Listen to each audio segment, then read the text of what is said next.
We're incredibly grateful for your support. Before we begin today's tale, tell us, which city or country are you joining us from? We love connecting with our global audience. Now, let's dive into today's story. Chapter 1. The Golden Cage. Jackson Mercer sat in his home office, surrounded by architectural blueprints for the vacation home he'd purchased 3 years ago for his wife, Valerie. The property in the Hamptons had been her dream, a sprawling beachfront mansion with 6 bedrooms, a tennis court, and a private dock. As the head of a successful investment firm, Jackson had the means to make it happen, though it stretched even his considerable resources. The setting sun cast long shadows across his desk as he reviewed the property tax statements. $60,000 due next month. Not insignificant, but manageable. Jackson reached for his phone to text Valerie, who was supposedly visiting her sister in Boston for the weekend. She hadn't answered his calls all day. A notification appeared on his computer screen. A new email from his father, Wallace Mercer, a stern banking executive who had never fully approved of Jackson's marriage to Valerie, a former model 15 years Jackson's junior. The email was brief. Need to discuss financial matters. Call me. Jackson dialed his father's number, expecting another lecture about responsible wealth management. Son, Wallace's gravelly voice came through. There's something you need to know about Valerie. I've been watching her movements with the private investigator I hired after your wedding. I know you didn't want me to, but... Dad, we talked about this, Jackson interrupted, pinching the bridge of his nose. She's not visiting her sister, Jackson, Wallace continued. She's at the Hamptons house with Gregory Winters. Jackson's blood ran cold. Gregory Winters, his childhood friend and business partner. There's more, Wallace said. I discovered something while reviewing your joint accounts. 7 months ago, I set up a trust fund for Valerie. You what? Jackson's grip tightened on the phone. It was meant to be protection for you. The terms stated that the money would only be accessible to her if she remained faithful in your marriage. I wanted leverage to ensure she wouldn't take advantage of you. But Jackson, she somehow changed the terms. The trust now lists her as sole beneficiary, with Gregory as secondary. They've been meeting with lawyers behind your back. Jackson's world tilted on its axis. His father had created a secret trust, and somehow Valerie and Gregory had manipulated it to their advantage. How much? Jackson asked, his voice hollow. $5 million. Initially coming from my estate, but structured to pull from your joint assets upon my death. After ending the call, Jackson poured himself a bourbon and opened his laptop. He accessed the security camera feeds for the Hamptons house. Cameras Valerie didn't know existed.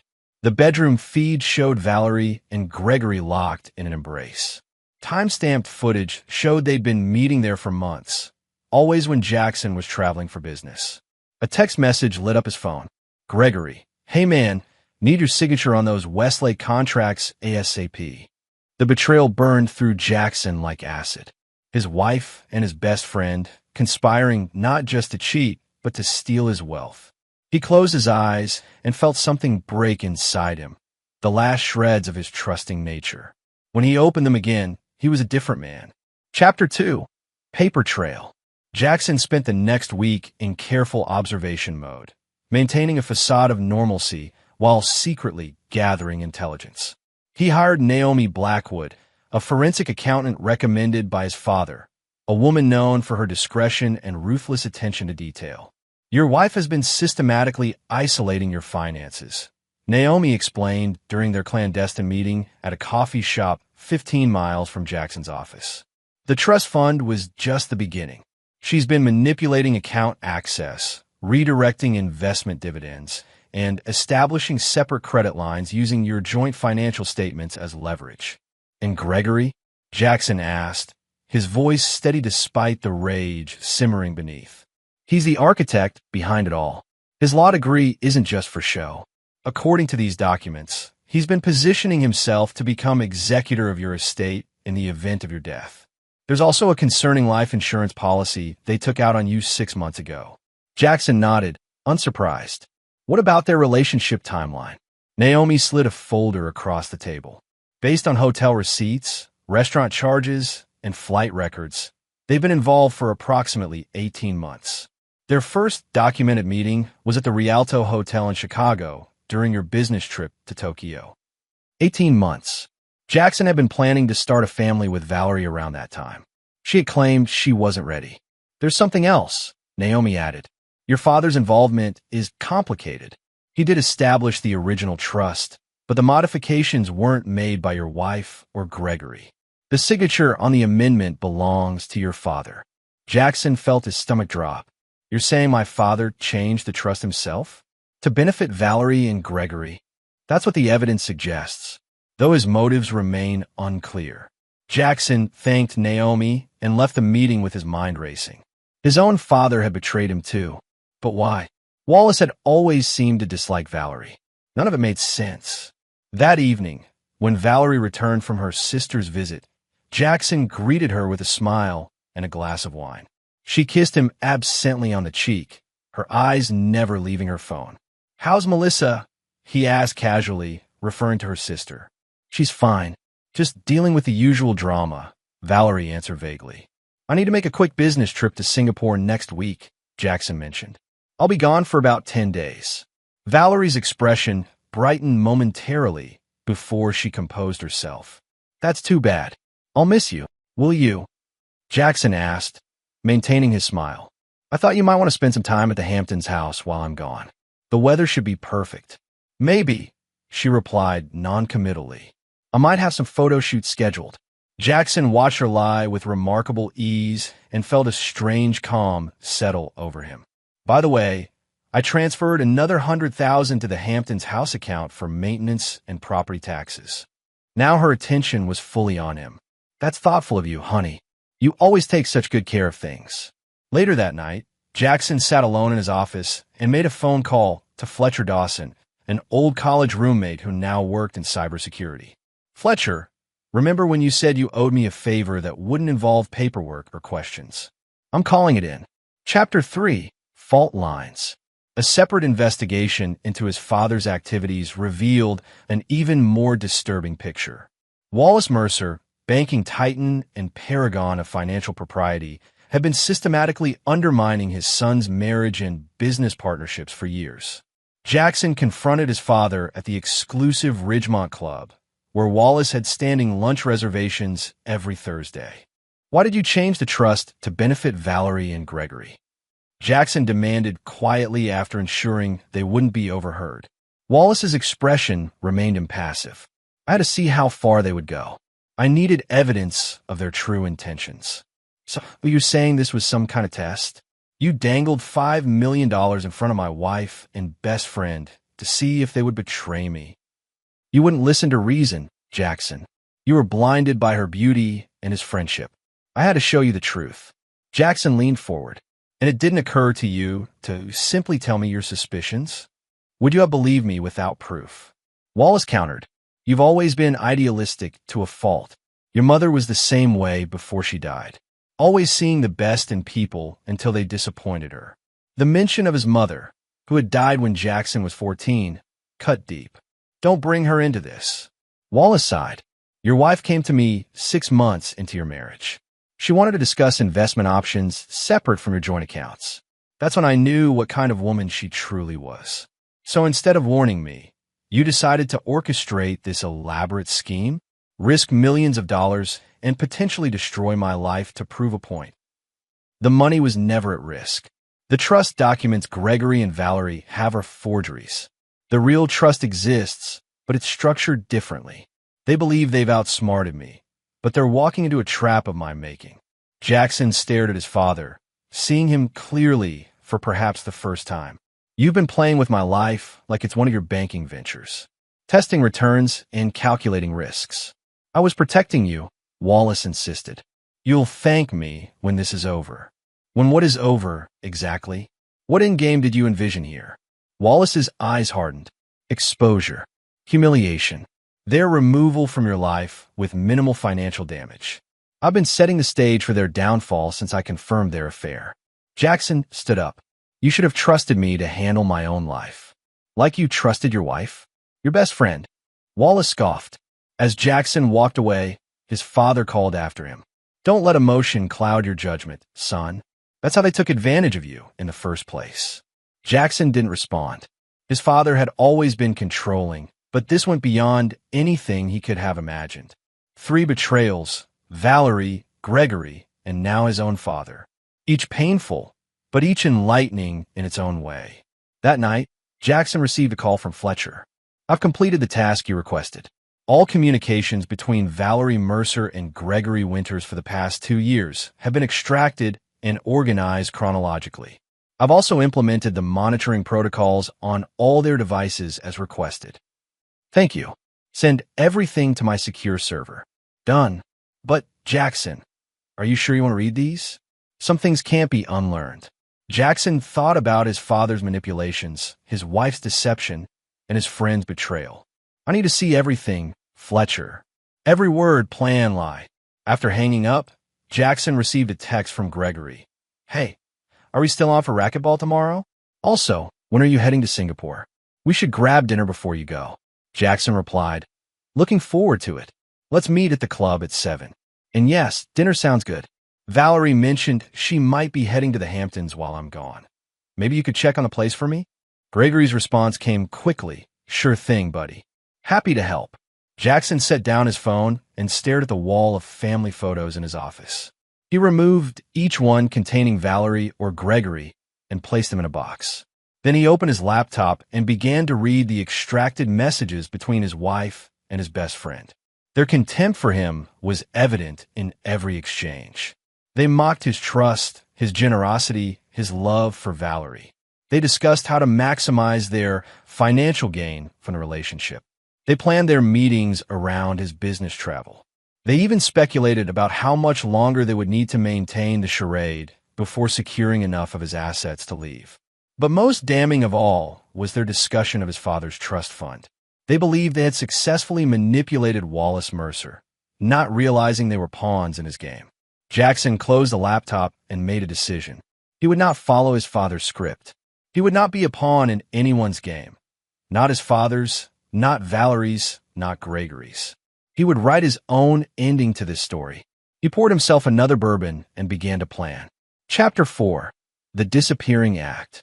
The morning of his supposed trip to Singapore, Jackson kissed Valerie goodbye and left with his luggage as planned. His driver, Luis Reyes, a former military intelligence officer who now worked exclusively for Jackson, drove him to the airport. "Change of plans, Luis," Jackson said once they were on the highway. "We're not going to the airport." Luis nodded without question. "Where to, Mr. Mercer?" "The warehouse in Brooklyn first, then the apartment on Mulberry Street." Jackson had purchased the warehouse 6 months earlier as an investment property through one of his subsidiary companies. The apartment had been acquired years ago when he first moved to New York, maintained but in use since he married Valerie and moved into their penthouse. Fletcher met him at the warehouse, which had been converted into a state-of-the-art surveillance hub. Screens displayed live feeds from cameras hidden throughout Jackson's properties, including the Hamptons house and his office at Mercer Investments. "Everything is operational," Fletcher confirmed. "We're recording all feeds and monitoring all communications as requested." Jackson surveyed the setup, and they can't detect any of this. Not unless they're running military-grade counter-surveillance, which is highly unlikely. The hardware is cutting-edge and the software is custom. They'll never know they're being watched. "Perfect. I'll be staying at the Mulberry apartment for the duration of my Singapore trip. I need complete radio silence on my actual whereabouts." Fletcher hesitated. "Jackson, I've known you since we were 19. I've never seen you like this. Are you sure this is the path you want to take?" Jackson's expression remained impassive. They made their choices. Now I'm making mine. That evening, as expected, Gregory arrived at the Hamptons house. Jackson watched the security feed as Valerie greeted him at the door, wearing nothing but lingerie and a smile.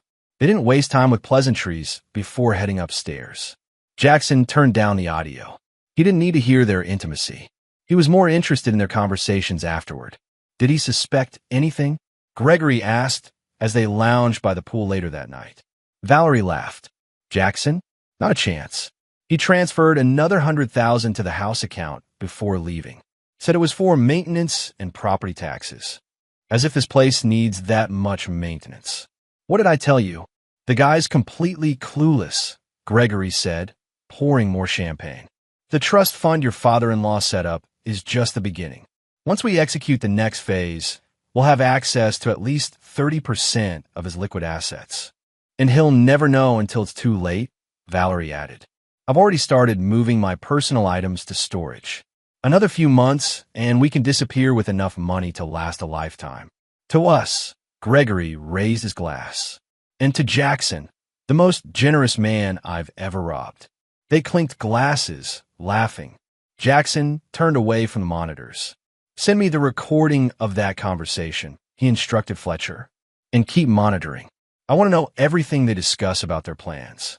Over the next week, Jackson watched from his Brooklyn command center as Valerie and Gregory enjoyed his Hamptons house, spent his money, and further detailed their scheme to defraud him. They mentioned other conspirators, a lawyer named Daniel Roth who was helping them create fraudulent documents, and a banker at Jackson's own financial institution who was facilitating unauthorized transfers. Meanwhile, Jackson was executing his own plan. Using the evidence gathered by Fletcher and Naomi, he began systematically securing his assets. He quietly transferred funds from joint accounts to new ones that Valerie couldn't access. He revoked permissions, changed passwords, and restructured his business holdings to protect them from Gregory's machinations. He also contacted Bennett Wade, a private investigator with a reputation for discretion and tenacity. I need everything you can find on these individuals, Jackson said, sliding a folder across the desk in Bennett's sparse office. Financial records, personal history, vulnerabilities, secrets, anything that could be leveraged. Bennett scanned the list. Gregory Winters, Valerie Mercer, Daniel Roth, and Thomas Kelly, the banker. This will take time, and it won't be cheap. Money isn't an issue. Results are. Bennett studied Jackson's face. These names, they're connected to you personally. This isn't just business intelligence. Does that pose a problem? Jackson's tone was neutral. Not for me. But revenge is a complicated business, Mr. Mercer.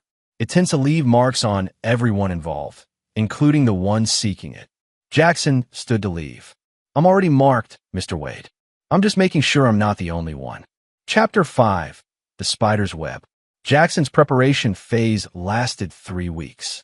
During that time, Valerie reported speaking to him regularly via video calls from Singapore, which were actually deepfake videos created by Fletcher's team, allowing Jackson to maintain the illusion of his absence while gathering more evidence and implementing his plan. Bennett Wade's investigation yielded valuable intelligence. Gregory had a gambling problem he kept carefully hidden, with significant debts to some dangerous people. Daniel Roth, the lawyer, had been disbarred in Connecticut for ethical violations before re-establishing himself in New York under suspicious circumstances. Thomas Kelly, the banker, was having an affair with his supervisor's wife and had a history of financial impropriety that had been covered up by his institution. And Valerie, she had secrets even Gregory didn't know. Before meeting Jackson, she had been involved with a wealthy developer named Anthony Morgan who died under mysterious circumstances, leaving her a substantial inheritance that she had hidden from Jackson during their prenuptial negotiations. Jackson absorbed all this information methodically, fitting each piece into his evolving strategy. He was no longer driven by emotion, but by a cold determination to dismantle the conspiracy against him and ensure that everyone involved paid an appropriate price. His father called repeatedly, but Jackson ignored the calls. He wasn't ready to deal with Wallace's manipulations yet. On the day before his scheduled return from Singapore, Jackson put the next phase of his plan into motion. He contacted Olivia Chun, an old flame who now worked as a federal prosecutor specializing in financial crimes. I need to report potential fraud, but I want to do it carefully, Jackson explained during their meeting in a quiet corner of a downtown restaurant. Olivia's expression remained professional despite their history. What kind of fraud are we talking about? Banking, wire, securities, conspiracy. Take your pick, Jackson said, sliding a USB drive across the table. This contains evidence implicating several individuals in a scheme to defraud me personally and my company shareholders. I'm providing it to you because I trust your discretion and your commitment to justice. Olivia pocketed the drive without examining it. Why not go through normal channels? Because one of the conspirators is my wife, another is my business partner, and a third works at the bank that handles both my personal and business accounts. This needs to be handled surgically. I'll review the evidence, Olivia promised. But Jackson, I need to be clear. If there's substantive evidence of crimes here, I will pursue it regardless of your personal feelings or any potential blowback to you. That's exactly what I'm counting on, Jackson assured her. His next stop was the office of Raymond Yee, a brilliant but eccentric tax attorney known for his ability to navigate complex financial structures. I need to revoke a trust established by my father that benefits my wife, Jackson explained. But I want to do it in a way that appears to leave it intact, while actually rendering it worthless. Raymond pushed his round glasses up his nose. Interesting challenge. Can I assume this is urgent, but needs to remain confidential? Extremely so, on both counts. Give me the details in 48 hours. I'll create a solution that will satisfy both requirements. The final piece fell into place when Jackson visited Diane Mercer, his stepmother. Diane had married Wallace 5 years after Jackson's mother died, and their relationship had always been cordial but distant. I need to understand something about my father, Jackson said as they sat in her garden. Has he always played these manipulation games? Using people as pawns? Diane studied him sadly. Your father believes he's protecting the people he loves by controlling them. It's why I left him 3 years ago. Jackson looked up in surprise. You left? But you're still married. On paper, we maintain appearances for his business associates and social circle. But we haven't lived as husband and wife since I discovered he was having me followed by private investigators. Your father trusts no one, Jackson, not even those closest to him. Why didn't you tell me? Diane sighed. Wallace convinced me it would hurt your perception of family stability. He's very persuasive when he wants to be. Jackson absorbed this new information about his father, another layer of deception in a situation already thick with lies. There's something else you should know, Diane added. Your father has been ill. His heart condition has worsened significantly in the past year. The doctors have given him perhaps 6 months. He hasn't told you because he doesn't want it to affect your business decisions. Jackson felt a confusing mix of anger and sorrow. His father was dying, yet still manipulating everyone around him. It explained Wallace's sudden interest in protecting Jackson's assets through the trust fund scheme, but it didn't excuse his methods. Thank you for your honesty, Diane. It's refreshing to encounter in my family. Before leaving, Jackson asked one more question. Did my father ever mention concerns about Valerie or Gregory to you? Diane's expression turned grave. He did more than mention concerns. He showed me evidence, photographs, financial records. Jackson, I think there's something you need to see. She retrieved a locked box from her closet and handed Jackson a key. Your father gave me this for safekeeping several months ago. He said if anything happened to him, I should give it to you, but only if you came asking the right questions. I think this qualifies. Inside the box, Jackson found documentation of a life insurance policy taken out on him by Gregory Winters, with Valerie as the beneficiary. The policy was for $20 million and included double indemnity for accidental death. There were also medical reports, Jackson's medical reports, which should have been confidential, showing he had been prescribed sleeping medication during a period of insomnia the previous year. Attached was a toxicology analysis suggesting that sustained overuse of the medication combined with alcohol could cause symptoms mimicking heart failure. Jackson felt a chill run through him. The conspiracy against him wasn't just about stealing his money. It might actually be about ending his life. Chapter 6: The Trap Springs.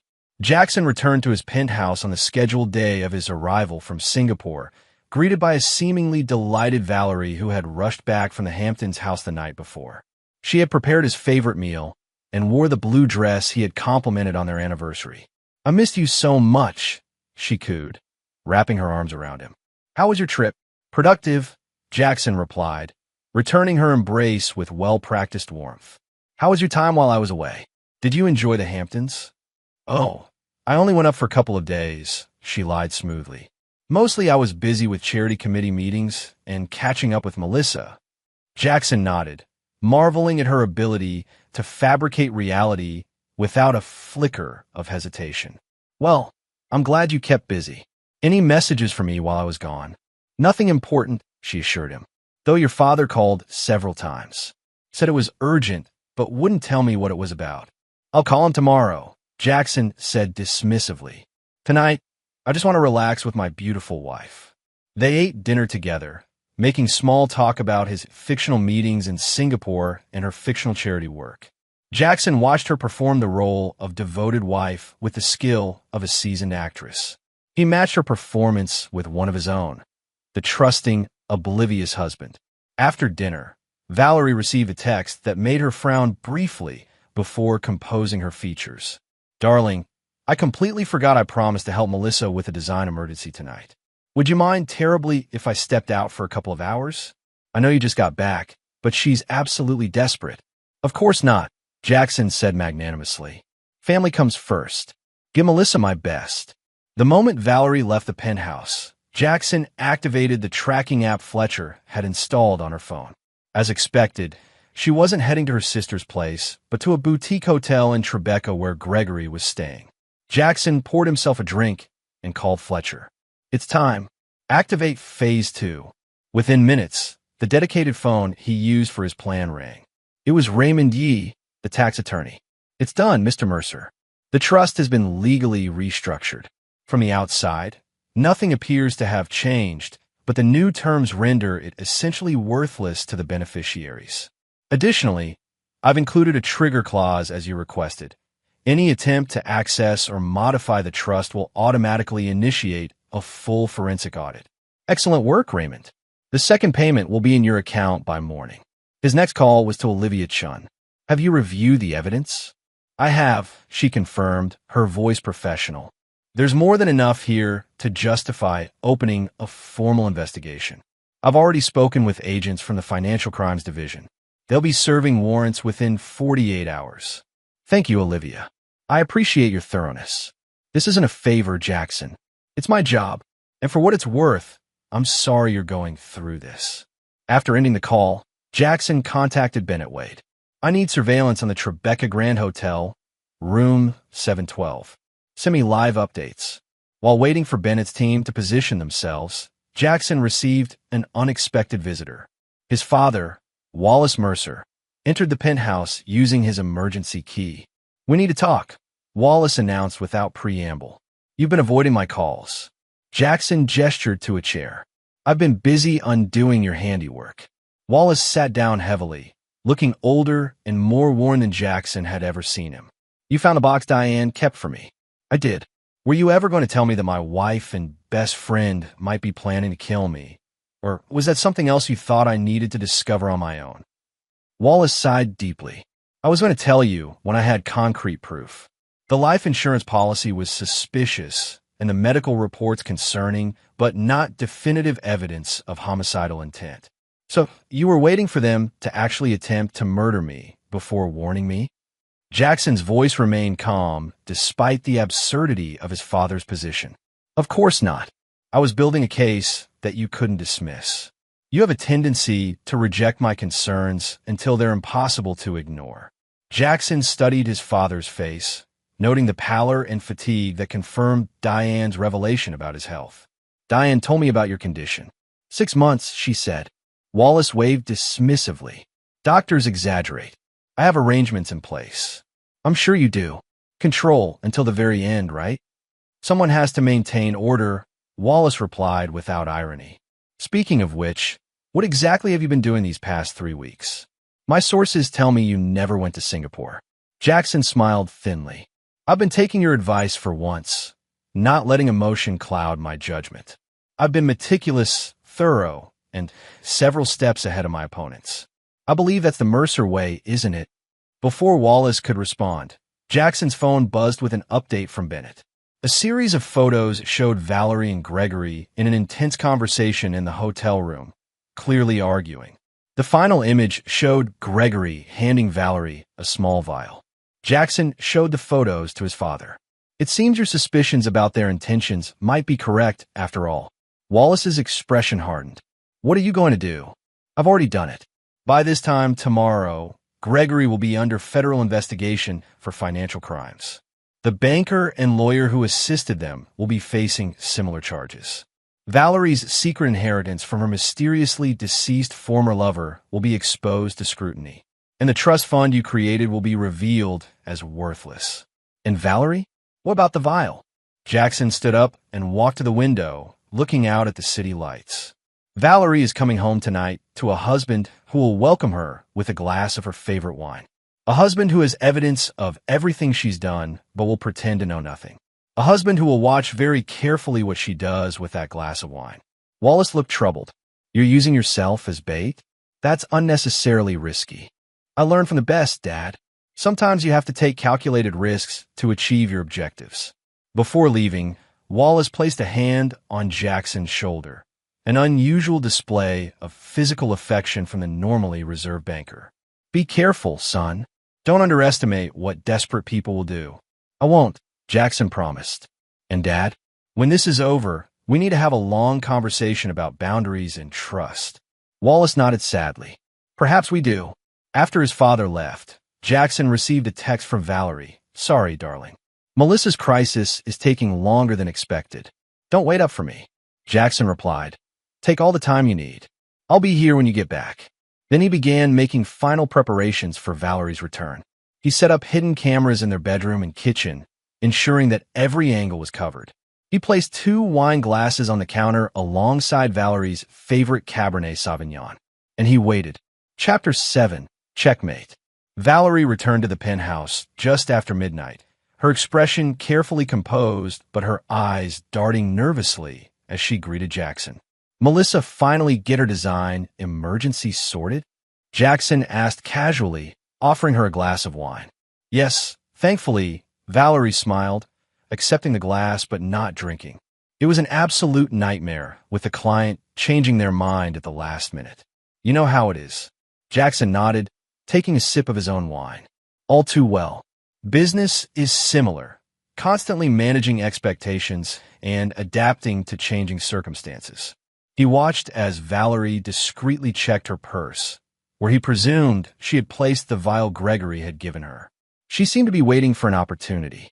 I was thinking, Jackson continued, moving to sit on the couch. Now that the Singapore deal is settled, we should plan a proper vacation. Just the 2 of us. Maybe the Maldives?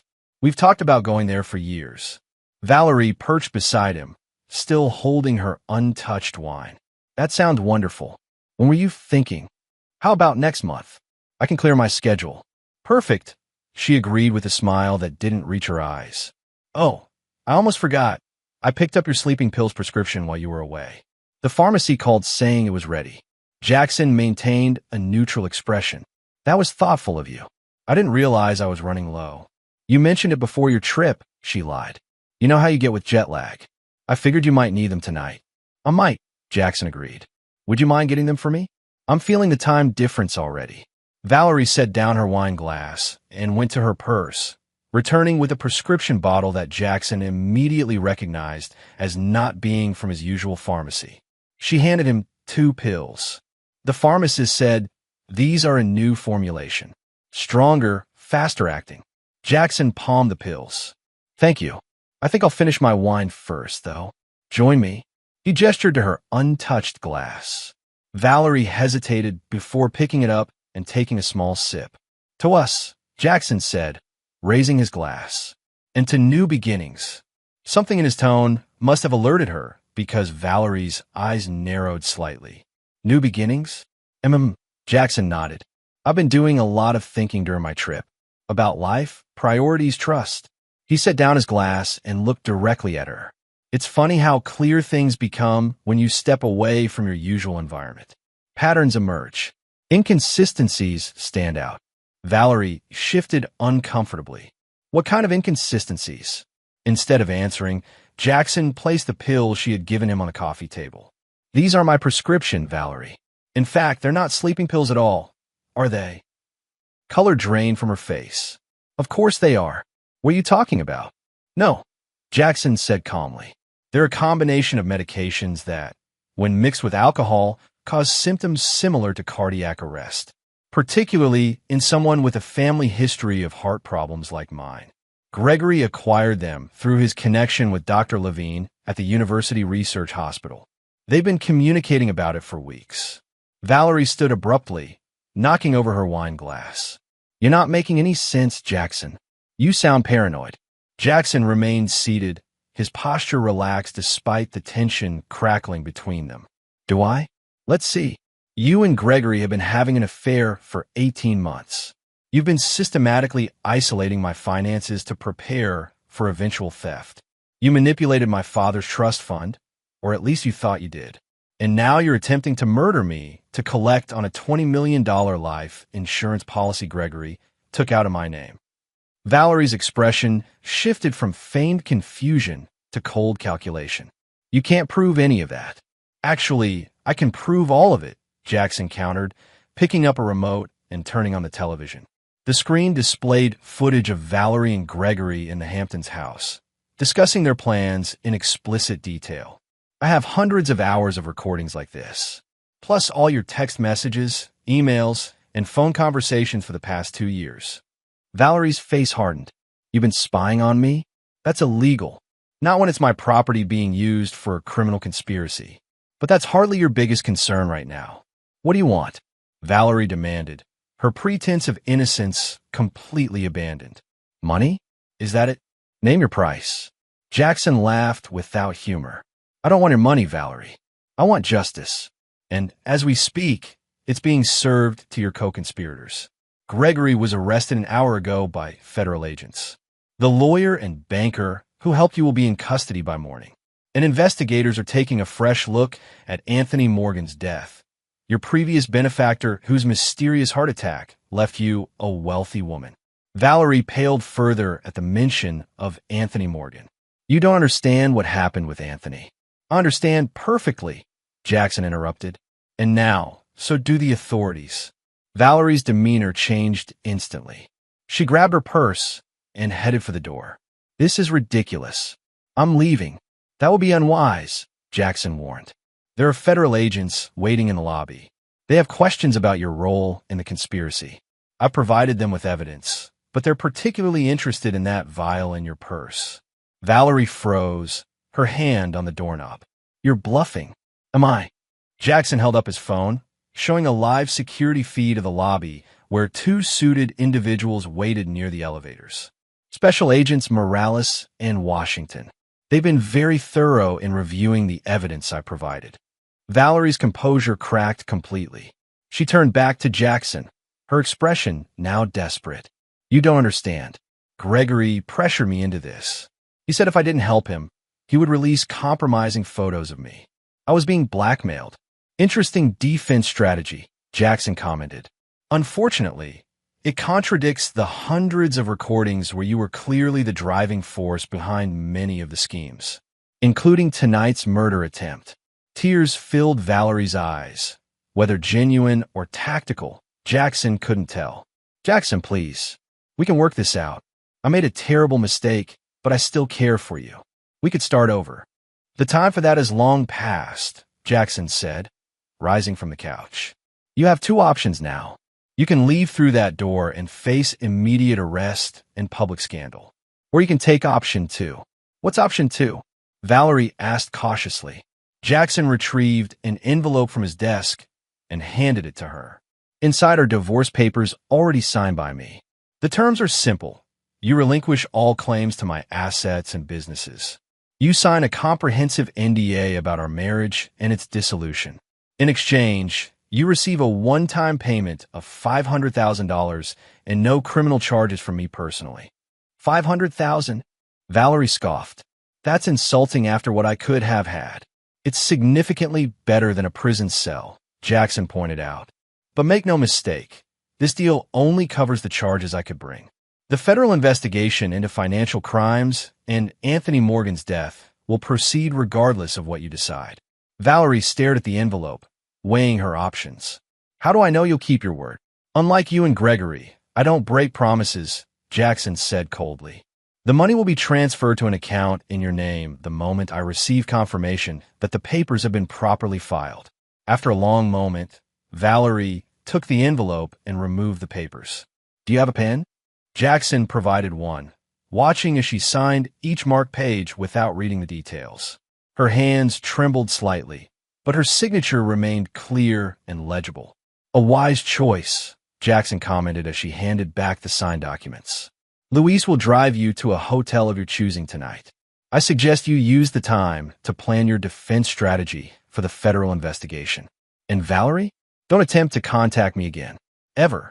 As Valerie gathered her belongings, she paused at the door. "You know, I did love you once. In the beginning." Jackson's expression remained impassive. "No, you didn't.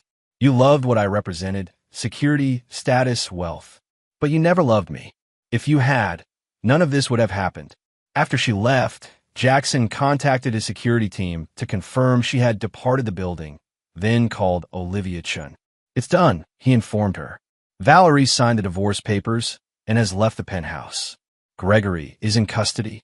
"Yes," Olivia confirmed. "He's already offering to cooperate in exchange for leniency." Typical when these types of conspiracies unravel. Everyone starts throwing each other under the bus. What about Thomas Kelly and Daniel Roth? Kelly was arrested at his home an hour ago. Roth apparently got wind of what was happening and tried to flee, but he was apprehended at Newark Airport. And the Anthony Morgan investigation? The case has been officially reopened. Based on the evidence you provided in Gregory's initial statements, there's strong reason to believe Morgan's death wasn't from natural causes. Jackson thanked her for the update and ended the call, feeling a strange emptiness despite the successful execution of his plan. Victory tasted hollow in the face of such profound betrayal. Chapter 8. Family Legacy. 3 days after Valerie's departure, Jackson received an urgent call from Diane. His father had collapsed and been rushed to the hospital. Despite their complicated relationship, Jackson immediately went to be at Wallace's bedside. The cardiac unit at New York Presbyterian was quiet when Jackson arrived. Diane sat in a chair by Wallace's bed, holding his hand as machines monitored his vital signs. "The doctors say it was a major heart attack," Diane explained softly. "They've stabilized him, but his heart was already compromised." Jackson finished when she trailed off. "How long?" "Days, maybe a week. They can't be certain."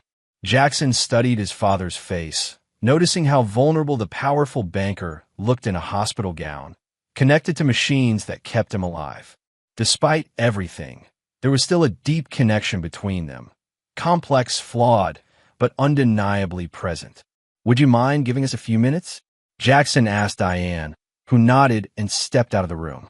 When they were alone, Jackson sat in the chair Diane had vacated. "I know you're awake, Dad. The nurse mentioned you've been drifting in and out of consciousness." Wallace's eyes opened slightly. Always observant, he managed his voice barely audible. "I learned from you," Jackson acknowledged. "For better or worse." Wallace's fingers twitched, seeking his son's hand. Jackson hesitated before taking it. "You were right," Wallace whispered. "Should have trusted you." "Yes, you should have," Jackson agreed. "But I understand why you didn't. You've spent your life controlling variables, minimizing risks. It's who you are. Tried to protect you. I know. But protection without trust isn't protection at all. It's just another form of control." Wallace's eyes filled with unexpected tears. "Your mother would be disappointed in what I've become." The mention of his mother struck Jackson deeply. Maybe. Or maybe she would understand that you did the best you could with the tools you had.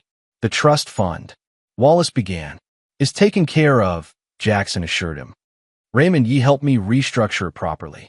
The money will go to the foundation Mom started for music education in public schools. It seems fitting." A ghost of a smile appeared on Wallace's lips. "She would like that." They sat in silence for a moment, the beeping of machines marking the passage of time. "Gregory and Valerie?" Wallace finally asked. "Facing consequences," Jackson replied simply. "As we all do eventually." Wallace's grip on Jackson's hand tightened slightly. "I'm sorry for interfering. For not believing in you." "I know, Dad. Rest now. We can talk more when you're stronger." But they both knew there wouldn't be more conversations. Wallace's condition deteriorated rapidly over the next 2 days, and he died peacefully with Jackson and Diane at his side. Despite their complicated history, Jackson felt a profound sense of loss, not just for the father he had, but for the relationship they might have had if trust had been its foundation instead of control. The funeral was a somber affair, attended by New York's financial elite and political figures who had worked with Wallace over his long career. Jackson delivered a eulogy that honored his father's strengths while acknowledging his complexities, a true portrait rather than an idealized one. After the service, as attendees gathered for the reception, Jackson noticed a familiar face among the crowd.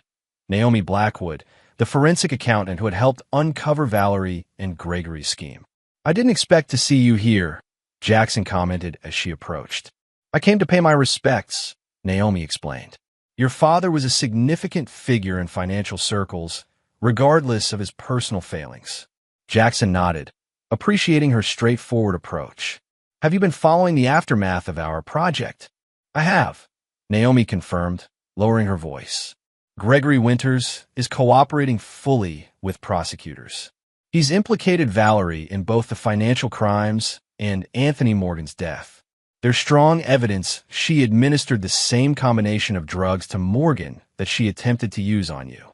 And Thomas Kelly and Daniel Roth. Kelly accepted a plea deal in exchange for testimony. Roth is fighting the charges, but his position looks increasingly untenable. The bank is conducting an internal investigation that's uncovering additional improprieties. Jackson absorbed this information with a sense of grim satisfaction. Justice was unfolding as he had planned, though the process would take months or even years to fully conclude. "What will you do now?" Naomi asked. "With your father gone and your marriage over?" It was a question Jackson had been asking himself since Wallace's death. His carefully constructed life had been systematically dismantled, some parts by his own hand, others by betrayal. What remained was a blank canvas. "I'm considering a significant restructuring of Mercer Investments," he told her, "moving away from traditional finance towards sustainable development and social impact investing. My mother always believed wealth carried responsibility. I think it's time I honored that belief more explicitly." Naomi studied him with professional interest. "That's a major pivot for a firm with your history. The board might resist." "They might," Jackson acknowledged. "But as my father's primary heir, I now control a majority of voting shares. Change is coming, whether they embrace it or not." After the funeral, Jackson retreated to a remote property in the Berkshires that had belonged to his mother's family. The rustic cabin, situated on a quiet lake, had been his refuge during difficult periods throughout his life. Now, surrounded by nature and solitude, he began the process of rebuilding, not just his business empire, but his sense of self. Chapter 9. New Foundations. 6 months after Wallace Mercer's funeral, the legal proceedings against Gregory, Valerie, and their associates were still ongoing, but Jackson had moved forward with his life in unexpected ways.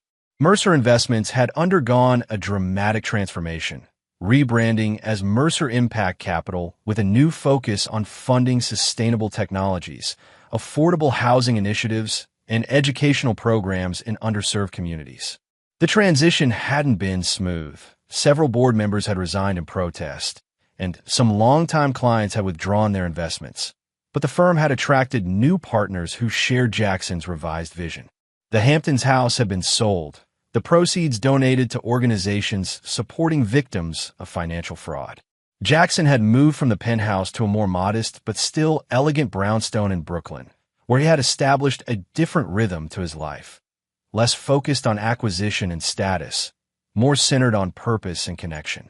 On a crisp October morning, Jackson met with Olivia Chun at a small cafe near the federal courthouse.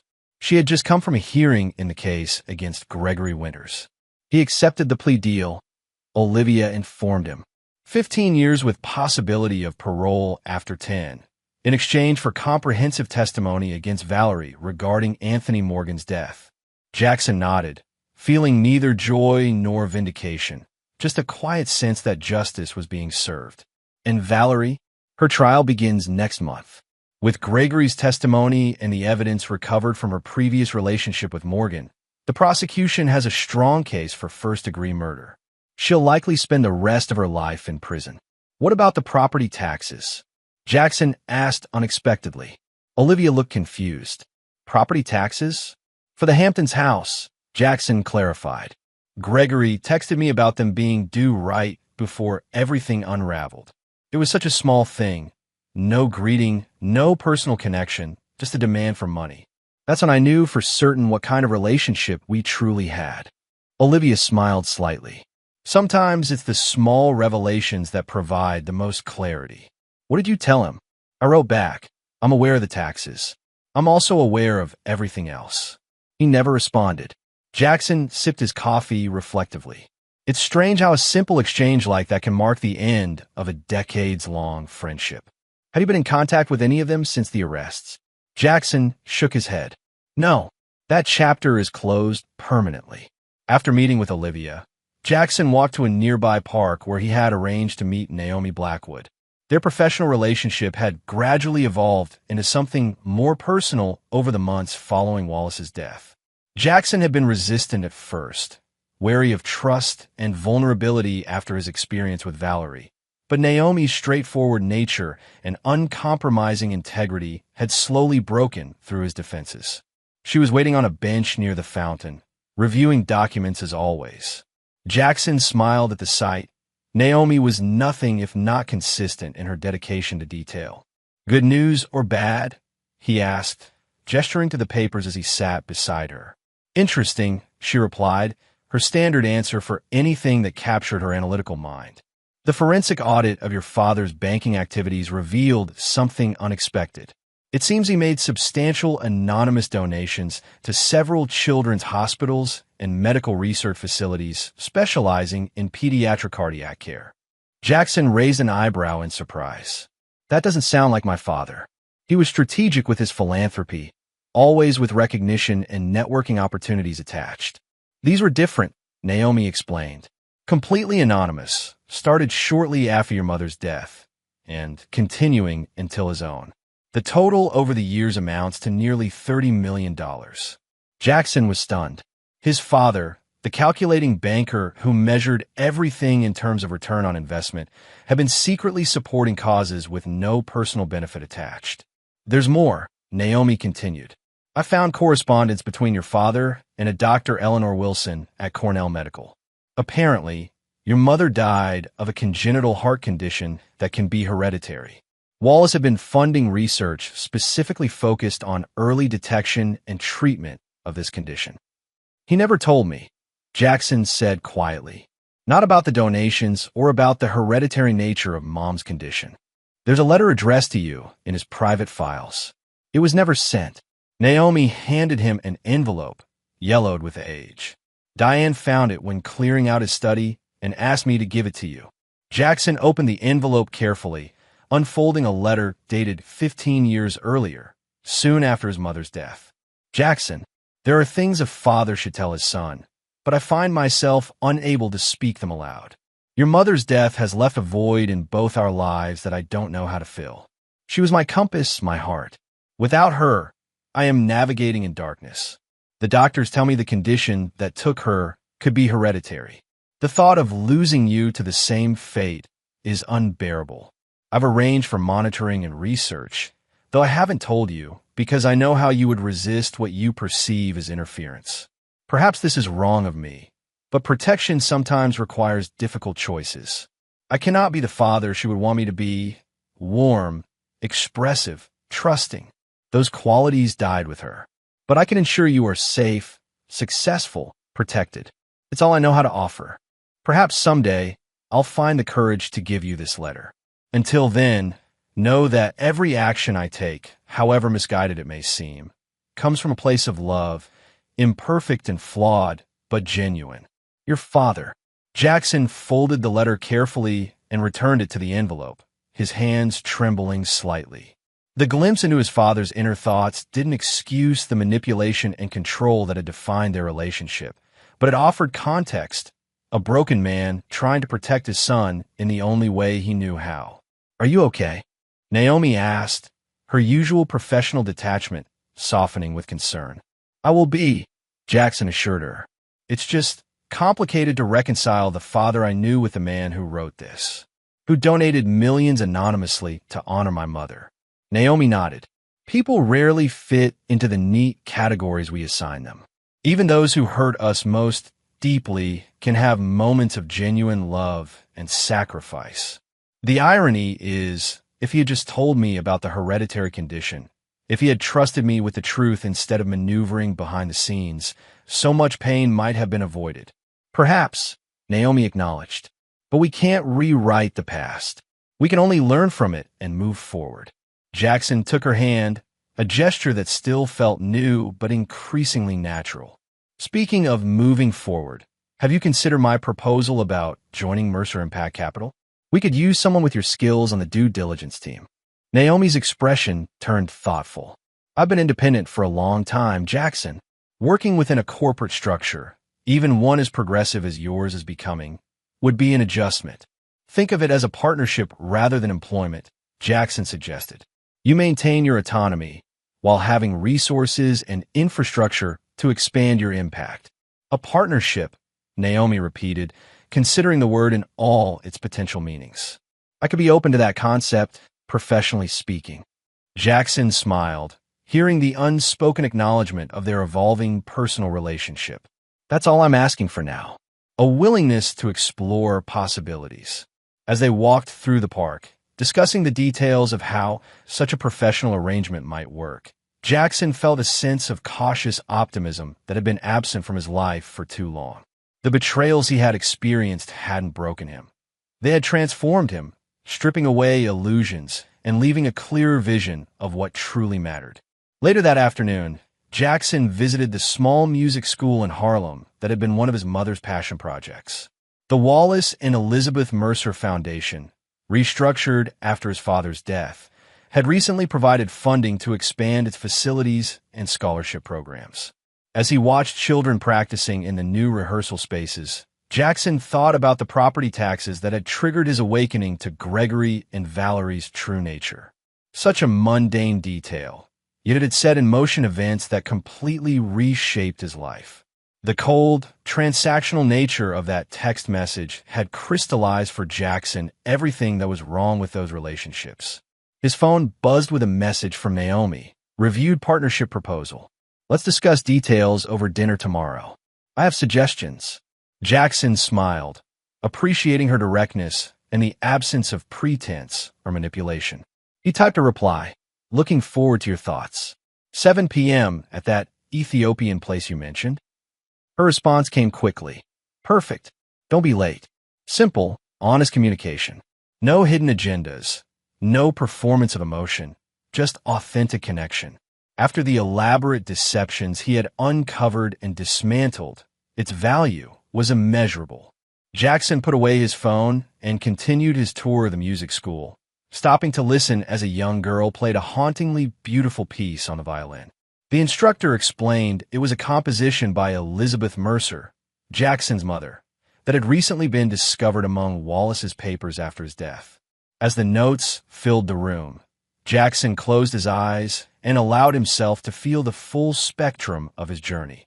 The pain of betrayal, the cold satisfaction of justice served, the lingering complexity of his relationship with his father, and the tentative hope of new beginnings with Naomi and his reimagined company. The property taxes were paid. The accounts settled.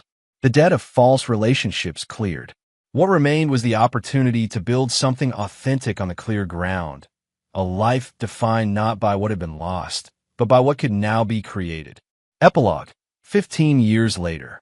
Jackson Mercer stood on the expansive stone terrace of his upstate New York estate, watching a late summer thunderstorm roll across the distant mountains. At 53, his hair had streaks of distinguished silver at the temples, and fine lines marked the corners of his eyes, evidence of both laughter and hardship etched into his features. The past 15 years had transformed him in ways he could never have anticipated on that fateful evening when he discovered his wife's betrayal and began dismantling the conspiracy against him. He sipped his bourbon, savoring the complex notes as lightning illuminated the valley below. The property was a far cry from the ostentatious Hamptons mansion he had once maintained for Valerie. This place, 300 acres of forests, meadows, and a pristine lake, felt like home in a way no other residence ever had. The main house was substantial but understated, built from local stone and timber, designed to complement rather than dominate the landscape. "There you are," came Naomi's voice from behind him. "I wonder where you disappeared to." Jackson turned to see his wife of 12 years approaching, a tablet in hand, her practical sensibility evident even in the way she carried herself during leisure hours.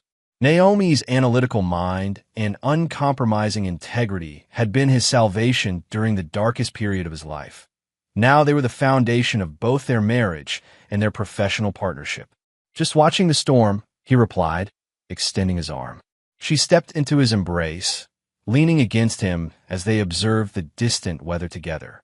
"The Ferguson proposal came through," she told him, showing him the screen. "They've agreed to our terms for the affordable housing development in Detroit." Jackson nodded with satisfaction. "That's 3 major projects secured this month. The team is performing exceptionally well." Mercer Impact Capital had evolved into one of the most respected social investment firms in the country, with offices in New York, Chicago, and San Francisco. Their focus on sustainable development, educational initiatives, and community revitalization had generated both impressive financial returns and measurable social benefits. The transformation Jackson had begun after his father's death had been completed and expanded beyond his initial vision. "Have you heard from Diane today?" Naomi asked, setting the tablet aside. "Yes, she called this morning." The Elizabeth Mercer Music Academy's 20th anniversary gala raised over $12 million.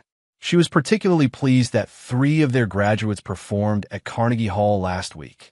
Jackson's stepmother, Diane, had become a close ally and friend in the years following Wallace's death. She now served as the chairperson of the foundation that bore his parents' names, focusing particularly on the music education programs that had been his mother's passion. "And how are you feeling about tomorrow?" Naomi asked carefully, studying his expression. Tomorrow marked the release of Gregory Winters from federal prison after serving 15 years for his crimes. Jackson had received notification from Olivia Chun, who had risen to become the U.S. Attorney for the Southern District of New York, but still kept Jackson informed about matters related to his case. "I'm fine," Jackson assured her, though they both knew it wasn't entirely true. "Gregory's release doesn't change anything. That chapter of my life has been closed for a long time." Naomi didn't press the issue, but her slight frown indicated she wasn't convinced. After 12 years of marriage, she could read him better than anyone ever had. "Dad, Dad," came an excited voice from the house. Their 10-year-old daughter, Elizabeth, named for Jackson's mother, burst onto the terrace, her dark hair wild and her eyes bright with excitement. "The weather alert says we might lose power. Can we get the emergency lanterns ready? And tell ghost stories if it goes out." Jackson smiled at his daughter's enthusiasm for potential disaster scenarios. She had inherited Naomi's analytical mind and preparation instincts, always ready with a plan for any contingency. "Absolutely," he agreed. "Why don't you go check if the lanterns need new batteries? I'll be in to help in a minute." As Elizabeth dashed back inside, their 13-year-old son, William, appeared in the doorway with a more measured approach. "The backup generator is already on standby," he reported with the seriousness of someone tasked with vital responsibilities. "And I've made sure all devices are charged." "Excellent work," Jackson acknowledged. William had his father's quiet intensity and sense of responsibility, though Jackson had worked diligently to ensure his son also possessed the emotional openness that Wallace Mercer had never managed to demonstrate. The children retreated inside as the first heavy raindrops began to fall. Naomi squeezed Jackson's hand. "I need to finish reviewing the Ferguson documents before our call tomorrow. Will you be up for a while?" "A little longer," he confirmed. "I'll be in soon." Alone again on the terrace, Jackson reflected on how dramatically his life had changed. After the dissolution of his marriage to Valerie and the exposure of the conspiracy against him, he had been consumed with rebuilding his company and redefining his purpose. Romance had been the furthest thing from his mind when Naomi proposed a transition from a professional to a personal relationship. "We work well together," she had stated with characteristic directness over dinner at her apartment. "We share values, intellectual compatibility, and mutual respect." There's also clear physical attraction, though we've both been professional about not acting on it. I believe we could build something meaningful together, personally as well as professionally. I'd like to explore that possibility if you're open to it. Her straightforward approach had been refreshing after Valerie's elaborate performances of emotion. With Naomi, what you saw was what you got: brilliant, principled, occasionally abrasive, but always authentic. The relationship had developed slowly and deliberately, both of them bringing careful consideration to each step forward. When Jackson proposed 2 years later, it wasn't with grand romantic gestures, but with a thoughtful discussion of shared vision and commitment. Their children had come later. William when Jackson was 40 and Naomi 38, Elizabeth 3 years after. Parenthood had opened unexpected chambers in Jackson's heart, bringing both profound joy and renewed perspective on his own childhood and his father's failings. The phone in his pocket vibrated. Jackson checked the screen and saw a text from his assistant. Mr. Winter's attorney called again, requesting a meeting. Same response as before. Jackson typed quickly, "Yes." No interest in any contact. He had maintained this position consistently since receiving the first overture from Gregory's legal team 6 months earlier, as the release date approached. The rain was falling steadily now, the storm moving closer. Jackson finished his bourbon and went inside, securing the terrace doors against the weather. He found his family in the kitchen, where Elizabeth was organizing emergency supplies on the counter while William programmed the backup generator's automatic transfer switch. Naomi supervised while reviewing documents on her tablet. "Dad, did you know the last major power outage in this area lasted 4 days?" Elizabeth informed him earnestly. "I've calculated we have enough supplies for 7 days just to be safe." Jackson smiled at his daughter's thoroughness. "Very impressive planning, Lizzie." The evening progressed with the comfortable rhythm of family life.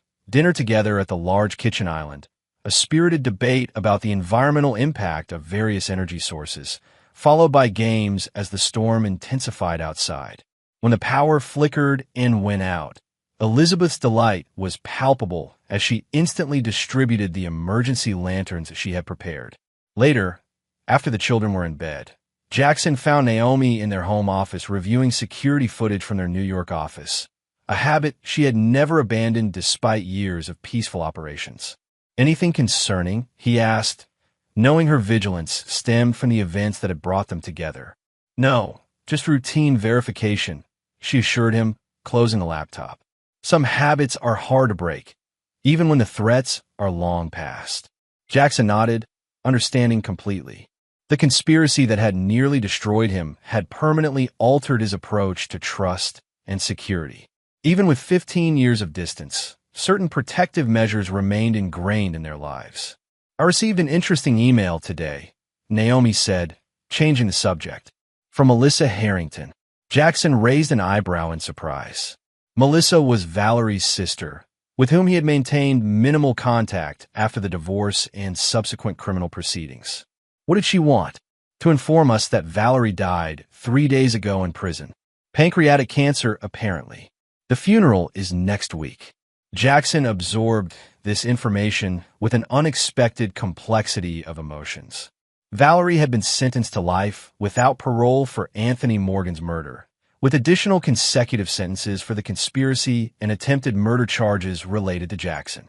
He had not spoken her name in years, had actively worked to excise her from his thoughts. Yet news of her death still registered as a seismic event, the final closure of a painful chapter. "Are you all right?" Naomi asked, watching his reaction carefully. "Yes," Jackson said after a moment. "I'm not sure what I'm supposed to feel. Relief? Satisfaction? Grief seems inappropriate given what she did, but she was still someone you once loved," Naomi finished for him. "It's natural to have complicated feelings." Jackson nodded, grateful for her understanding. "Did Melissa expect us to attend the funeral?" "No. She specifically said she was informing us as a courtesy, not an invitation. She knows where we stand." They sat in companionable silence for a while, listening to the storm rage outside. Finally, Jackson asked the question that had been forming since he heard the news. "Do you think I should meet with Gregory now? After all this time?" Naomi considered this thoughtfully. That depends on what you hope to gain from such a meeting. Closure? Understanding? Forgiveness? I'm not sure, Jackson admitted. Maybe just answers to questions I still have after all these years. Why he betrayed our friendship so completely? Whether any of it was ever real? Would those answers change anything for you now? Naomi challenged gently. You've built an extraordinary life and legacy that has nothing to do with him or Valerie. Does looking backwards serve any purpose? It was a fair question, and one Jackson had asked himself repeatedly since learning of Gregory's impending release. The man who had once been his closest friend and then his most dangerous enemy would soon be free after 15 years of incarceration. Did that fact require any response from Jackson? Probably not, he conceded. But there's something unfinished about it all, even after all this time. Naomi nodded, understanding his need for resolution. Sleep on it. Whatever you decide, I'll support you. The following afternoon, Jackson left a board meeting at Mercer Impact Capital's Manhattan headquarters and found Bennett Wade waiting in his office. The private investigator had aged considerably in the past 15 years, but maintained the same sharp intelligence in his eyes. Bennett, Jackson greeted him with genuine warmth. This is an unexpected pleasure. Forgive the intrusion, Bennett replied, rising to shake Jackson's hand. Your assistant mentioned you had a few minutes between meetings, and I was in the building for another matter. What can I do for you? Bennett hesitated before answering. I heard about Valerie's passing, and I know today is Gregory Winter's release date. Given our history, I wanted to check in personally. Jackson gestured for Bennett to sit. I appreciate the thought. It's been a day of reflection. I imagine so. 15 years is a long time, but some wounds leave permanent marks. Jackson studied the older man thoughtfully. Bennett had been instrumental in uncovering the conspiracy against him, but their professional relationship had ended once the legal proceedings were complete. They had maintained occasional contact over the years, primarily through charitable events where their paths crossed. Did you know Gregory tried to contact me before his release? Jackson asked. Bennett nodded. I did. His attorney reached out to several people connected to the case, trying to facilitate some kind of reconciliation meeting. Why would he want that after all this time? The investigator shrugged. People face their mortality in prison. Some find religion, others philosophy. Many seek forgiveness or understanding, sometimes genuinely, sometimes as another manipulation. And what's your professional assessment of Gregory's motivations? Jackson asked, genuinely curious about Bennett's perspective. Based on my sources, he spent the last decade on good behavior. Became something of a model prisoner, taught business classes to other inmates, participated in restorative justice programs. His parole hearings suggest significant remorse, though, of course, that could be performative. Jackson considered this information. The Gregory he had known was certainly capable of a convincing performance of contrition if it served his interests. There's something else you should know, Bennett added, his expression grave. Gregory has terminal cancer. Doctors give him less than a year. This was unexpected. How reliable is that information? Very. I have contacts at the federal medical facility where he received treatment. The cancer is advanced and aggressive. His release was partly compassionate due to his condition. Jackson processed this revelation with the same complex emotions he'd experienced upon learning of Valerie's death. So both of them will die within a year of each other, after everything. Life has its own sense of symmetry sometimes, Bennett observed. For what it's worth, I believe his request to meet you may be genuine this time. When people face death, priorities often change dramatically. I'll take that under advisement, Jackson said noncommittally. Thank you for telling me. After Bennett left, Jackson stood at his office window, overlooking the Manhattan skyline. The city had changed significantly in 15 years, as had he. The vengeful, wounded man who had meticulously dismantled the conspiracy against him had evolved into someone more measured, more at peace. The company he had transformed was now a force for positive change in communities across the country. His family brought him joy and purpose he had never imagined possible during those dark days. Did he need closure with Gregory to complete his journey? Or would meeting with his former friend simply reopen wounds better left sealed? 3 days later, Jackson sat in a private room at Mount Sinai Hospital, waiting for Gregory Winters to arrive. After considerable reflection and discussion with Naomi, he had decided to grant one meeting, not for Gregory's benefit, but for his own. The door opened, and Jackson barely recognized the man who entered. Gregory Winters had once been athletic and imposing, with an easy confidence that commanded attention. The person before him now was gaunt, frail, his once thick hair reduced to wispy strands. Only his eyes retained their intensity, though they now held more desperation than charm. "Jackson," Gregory said, his voice raspy. "Thank you for coming. I honestly didn't think you would." "Neither did I," Jackson admitted, remaining seated as Gregory lowered himself carefully into a chair opposite him. An oxygen tank accompanied his former friend, tubes running to his nostrils. "I don't have long," Gregory stated plainly. "The doctors say weeks, maybe a couple of months if I'm lucky. Bennett told me. I'm sorry about your diagnosis." Gregory laughed weakly. "Are you? After what I tried to do to you, I would have thought you'd consider this appropriate justice." "I don't wish suffering on anyone," Jackson replied evenly. "Not anymore. That kind of thinking belongs to another lifetime." Gregory studied him with evident curiosity. "You've changed. 15 years will do that." An uncomfortable silence stretched between them, decades of history, both good and terrible, hanging in the air like a physical presence. "I requested this meeting for a reason," Gregory finally said. "Not for forgiveness. I know that's not possible after what I did. But for understanding, maybe, and to give you something I think you deserve to have." He reached for a folder that sat on the table beside him and slid it across to Jackson. "These are letters I wrote over the years in prison. One every year on the anniversary of my arrest. I never intended to give them to you, but now it seems important somehow." Jackson made no move to take the folder. "What do they say?" "The truth. About why I betrayed you. About Valerie. About all of it." Gregory's breathing had become more labored. "I've had 15 years to think about what I did. 15 years to understand my own motivations and weaknesses. It's all there. Why not just tell me now?" Gregory adjusted his oxygen flow slightly before answering. "Because I want you to read it when you're ready, not when I'm sitting across from you wanting absolution I don't deserve. And because it's easier to write some truths than to say them aloud." Jackson finally picked up the folder but didn't open it. "Is that all you wanted from this meeting?" "No." Gregory's hands trembled slightly as he reached into his pocket and withdrew a small key. "This opens a safe deposit box at First Republic Bank on Madison Avenue. Box 1473. Inside is evidence of something I did that you don't know about, something from before the conspiracy you uncovered. I need you to access it and decide what to do with the contents." Jackson took the key reluctantly. "What kind of evidence?" "It relates to your father." Gregory coughed violently, taking several moments to recover. Wallace Mercer wasn't just creating a test with that trust fund. He was setting a trap, but not just for Valerie and me.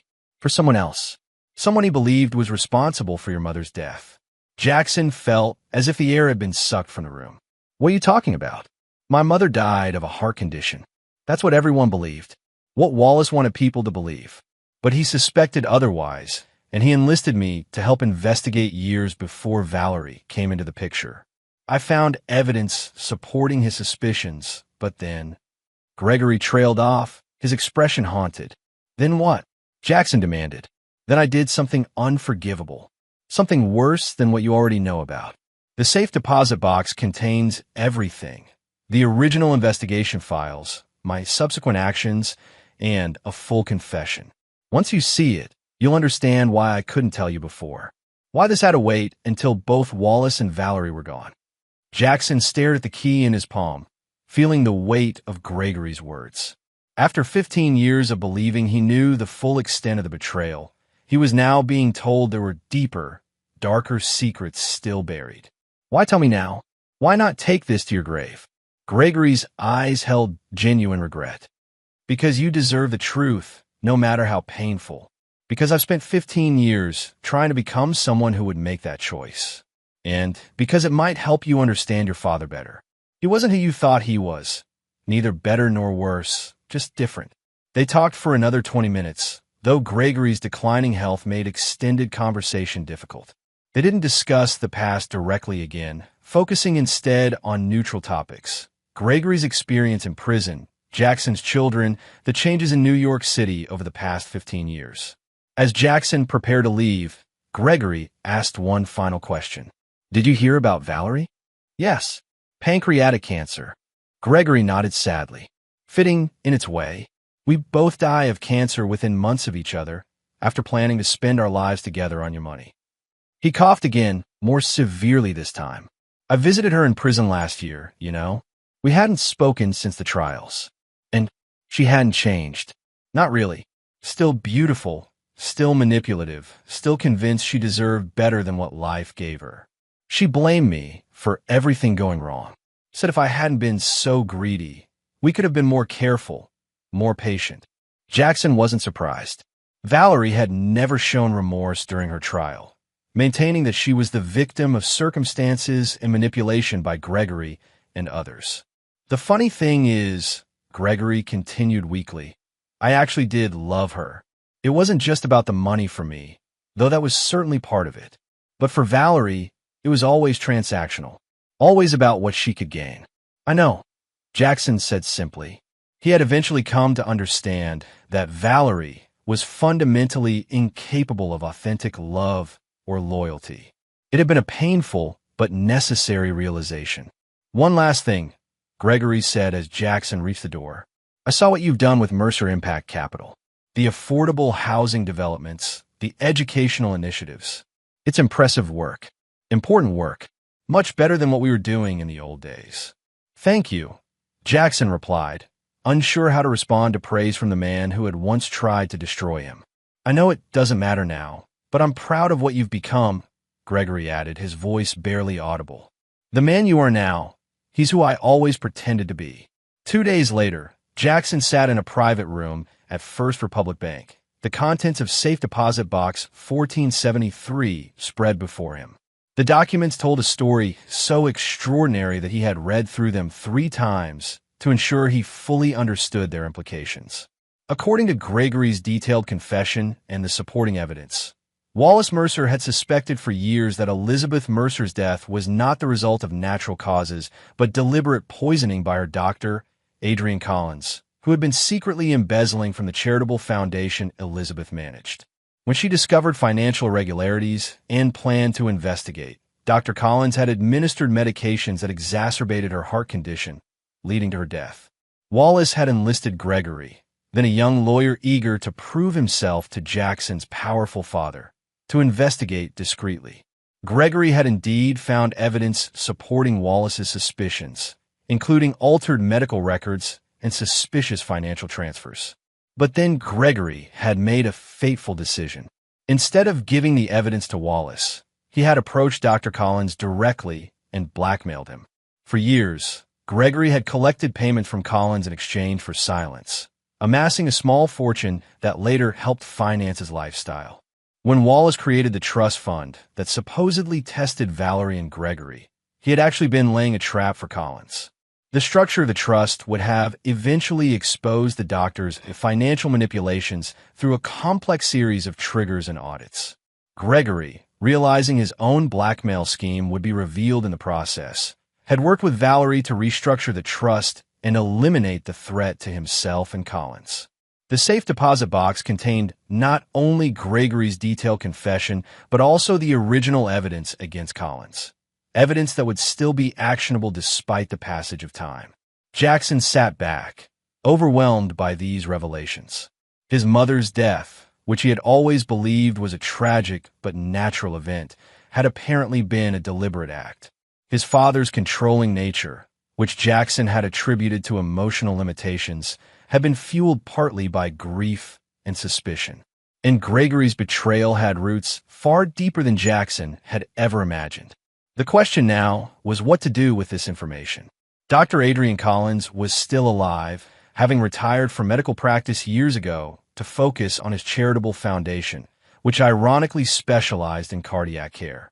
Exposing him would bring justice for Elizabeth Mercer but would also reopen painfully private family matters and potentially undermine the positive work Collins Foundation had done since.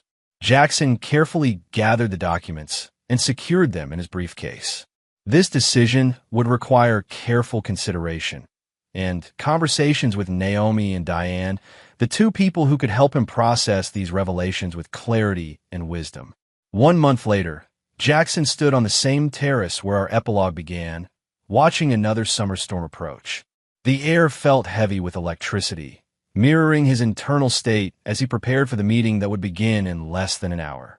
Dr. Adrian Collins had agreed to come to Jackson's home after receiving a letter requesting a private conversation about matters related to Elizabeth Mercer's medical treatment. At 78, Collins was still active in his foundation's work, though he had passed daily operations to his daughter years earlier. Jackson had spent weeks deliberating over his approach, consulting with Naomi, Diane, and Olivia Chun about the legal and ethical implications of the evidence Gregory had preserved. In the end, he had decided against immediate legal action, opting instead for a direct confrontation that would give Collins the opportunity to respond to the accusations before Jackson determined next steps. The helicopter just landed, Naomi informed him, stepping onto the terrace. Luis is bringing Dr. Collins up to the house now. Jackson nodded, straightening his shoulders. Are the children away?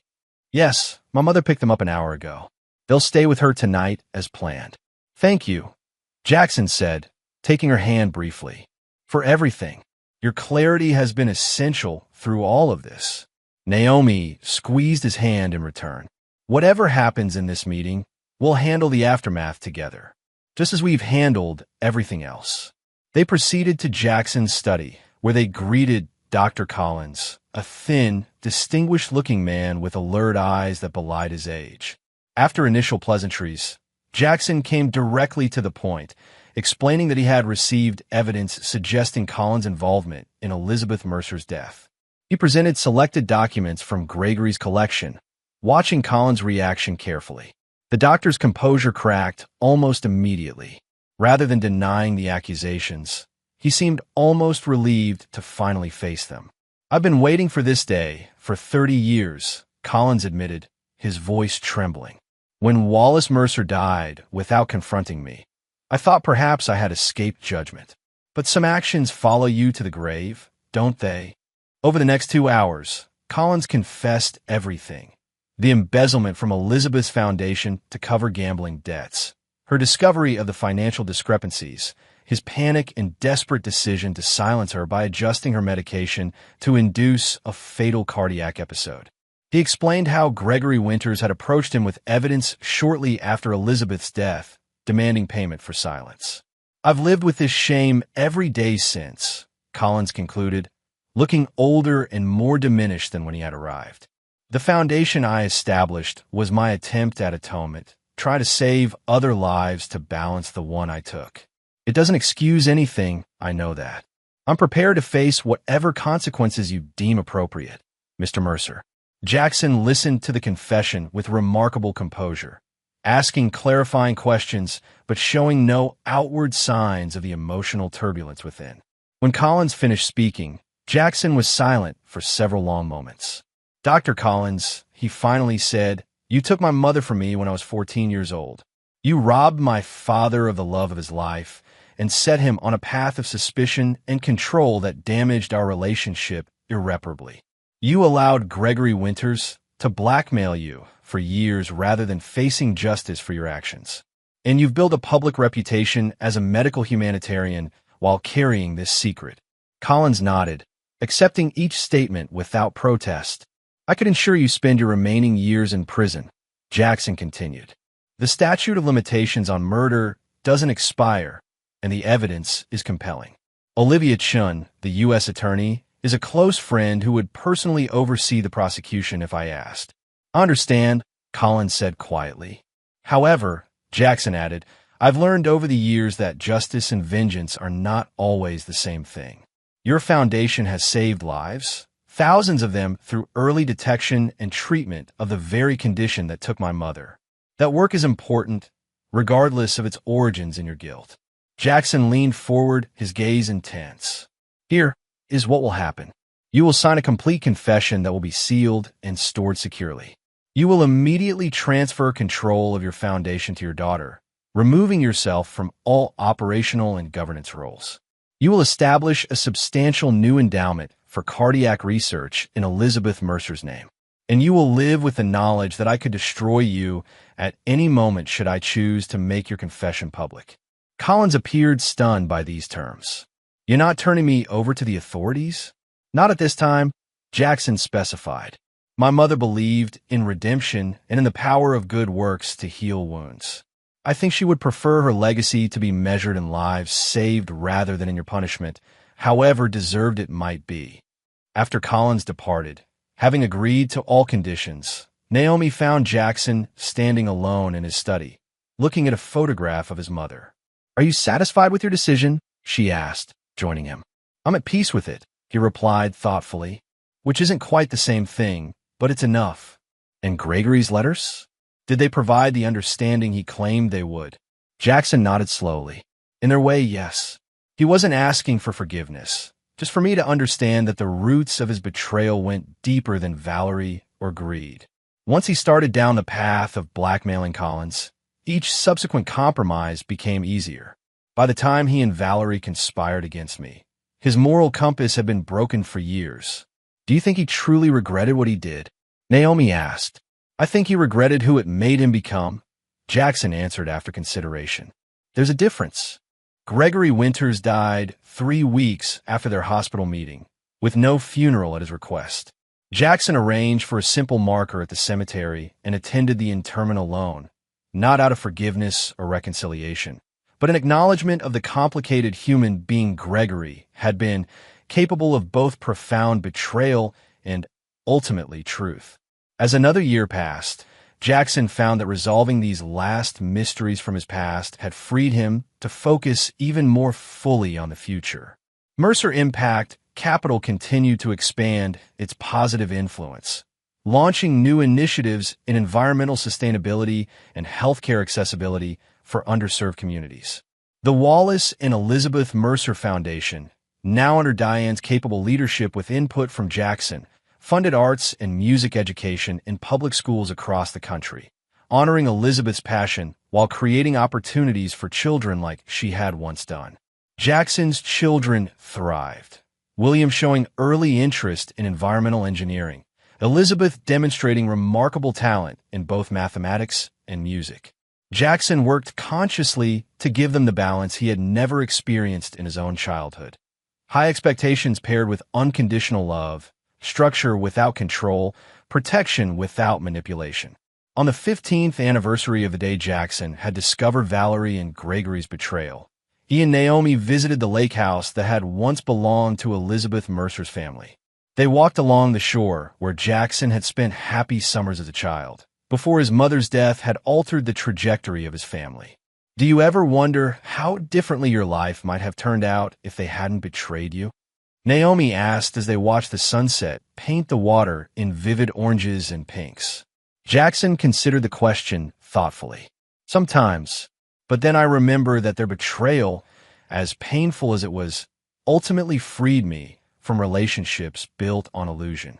It forced me to rebuild my life on a foundation of truth rather than convenience or appearance. And led you to me, Naomi added with a small smile. The best consequence of the worst chapter of my life, Jackson agreed, taking her hand. They stood in companionable silence for a while, watching darkness gradually claim the landscape. Finally, Jackson spoke again, his voice reflective.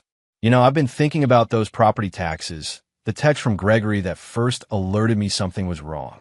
Such a small thing to unravel an entire conspiracy. Small things often reveal the largest truths, Naomi observed. It wasn't really about the taxes. No, Jackson agreed. It was about the nature of the relationship, transactional rather than genuine. I was useful rather than valued. And now? Naomi asked. Jackson looked at his wife, brilliant, direct, uncompromisingly honest, and felt profound gratitude for the journey that had brought them together, however painful its beginnings. Now I understand the difference between being valued for what I provide and being valued for who I am, he said simply.